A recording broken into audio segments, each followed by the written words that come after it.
জয় নিতাই বন্ধু। দোলের জন্য কালো কৃষ্ণ, কালো গোপাল, রাধারানী সব রেডি হয়ে গেছে আর রেডি হচ্ছে আরও। এটা হচ্ছে পাথরের কৃষ্ণ, দেখো ওয়ার্কটা কত সুন্দর। এটা আমার ছেলে করেছে। এই ছোট্ট দেখো, এটা হচ্ছে 5 নম্বর গোপাল, পিতলের ওপর রং করা।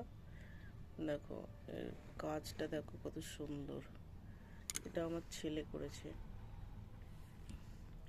অঙ্গরাজ মেনলি আমার ছেলেই করে। দেখো রাধা কৃষ্ণ বড় বড়। এটা কিন্তু কৃষ্ণটা হচ্ছে 18 ইঞ্চি। এটা রাধা কৃষ্ণ হচ্ছে, এটা 14 ইঞ্চি আছে। রাধারানীরাও সব আছে রেডি অনেক, যার লাগবে। এটা হচ্ছে 7-8 নম্বরের রাধারানী। গলু সোনারাও সবাই বসে আছে, যার লাগবে অবশ্যই স্ক্রিনে দেওয়া নাম্বারেতে যোগাযোগ করবে।